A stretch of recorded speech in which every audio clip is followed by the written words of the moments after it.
Chapter 8, Learning to Switch the Perspective.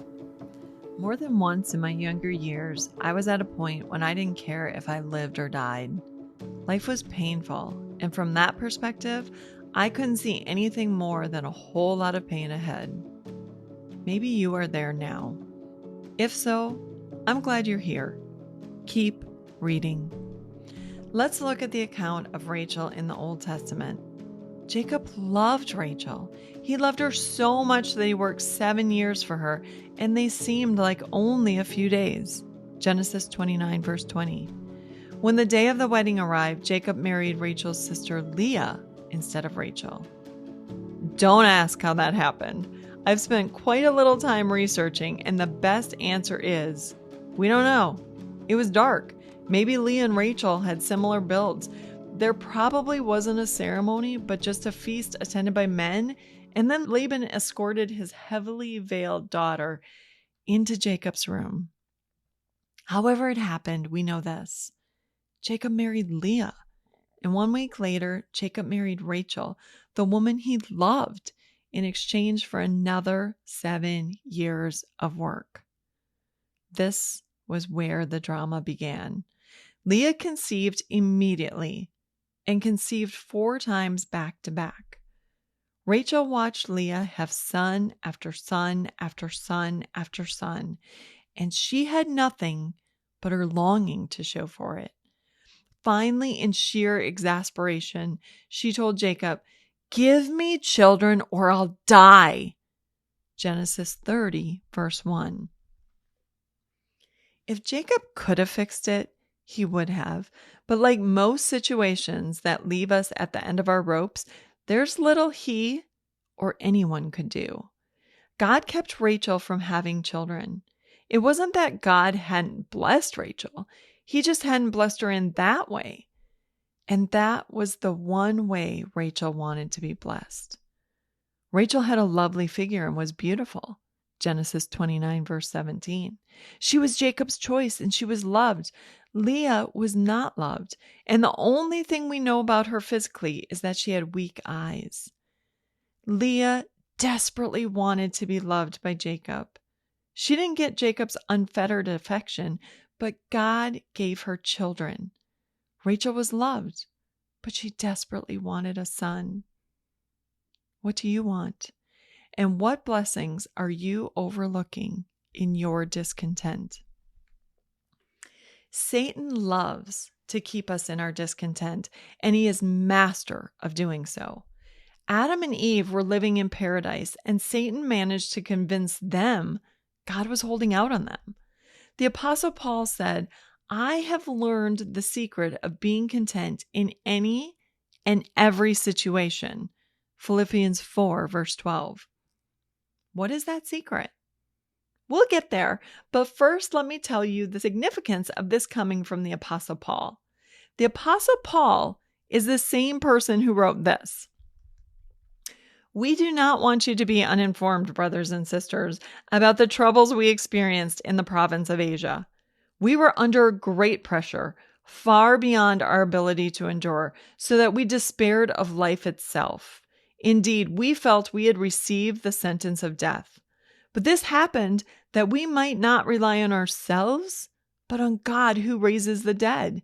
He has delivered us from such a deadly peril, and he will deliver us again. On him we have set our hope that he will continue to deliver us as you help us by your prayers. Then many will give thanks on our behalf for the gracious favor granted us in answer to the prayers of many. 2 Corinthians 1, verses 8 through 11. Did you catch that? For a time, the Apostle Paul and his companions despaired of life. In Explore the Book, J. Sidlow Baxter quotes J.J. Finley as saying, Corinth appeared to be in full revolt against him. Galatia was falling away to another gospel. He had narrowly escaped from the enraged population of Ephesus.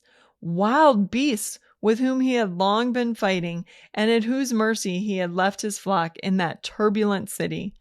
Under this continued strain of excitement and anxiety, his strength succumbed. He was seized with an attack of sickness which threatened to terminate his life. Paul was where you're at if you've ever muttered or are uttering now, "It's just too much. I don't know how to continue on." Neither did Paul. In that moment, he and his ministry partners realized the one thing they couldn't do is rely on themselves. By God's grace, troubles in our lives lead us to trust more and more in God's wisdom and strength instead of our own. And that's why, even though the Apostle Paul considered himself all but dead, he set his hope on the God who raises the dead. And that is how Paul could later write that he learned the secret to being content in all circumstances. He learned. It did not come naturally. Our sinful nature always desires the path of least resistance. No pain, no scrutiny, no pushback. We want open doors and carefree living. Paul's honesty assures us that just isn't the way it goes. And when we're in the storms and ready to give up and throw in the towel, that's when we rely on God. Knowing the secret of contentment means we can get through, but only through the strength God provides. I can do all things through Christ who strengthens me. Philippians 4:13. All things, not just the regular hold it together stuff in life, but the despairing of life itself stuff in life. Rachel eventually conceived. Her first thought upon holding her long-awaited son was not, "Give thanks to the Lord, for he is good," but rather, she named him Joseph and said, "May the Lord add to me another son." Genesis 30, verse 24. More. Another. Still not content, even after obtaining the one thing she was waiting for. In contrast, the Apostle Paul despaired of life. He was pressed down. The work he put into Corinth and Galatia seemed to be for nothing. He barely escaped an angry mob in Ephesus, and when he did, he was overwhelmed with a physical ailment of some sort. But that's when he looked up and out. He knew he was out of the realm of what he could fix, so he quit relying on himself and started relying on God. And when he looked out, he saw believers praying for him and found the hope and comfort he needed to keep going. We will respond one way or the other. We will look around and see that others have more and despair, or we will look around and see God is still with us, whatever we are facing, and determine that having God is enough. He is enough, even when your bills call for a major life change. He's enough when the diagnosis says you have a month to live. He's enough when the love of your life walks out the door, or when you watch your best friend get the job you wanted. He's enough when you move one last time into a nursing home and when you lie in bed waiting for God to count your final breath. When we rely on God and whatever He chooses to give us with absolute trust that He has our best in mind and will provide for us, when we're okay with the exact amount we need each day, or with a barn full depending on how He chooses to bless us, it brings us to the place of saying with Job, "Naked I came into my mother's womb, and naked I will depart. The Lord gave, and the Lord has taken away. May the name of the Lord be praised." Job 1, verse 21.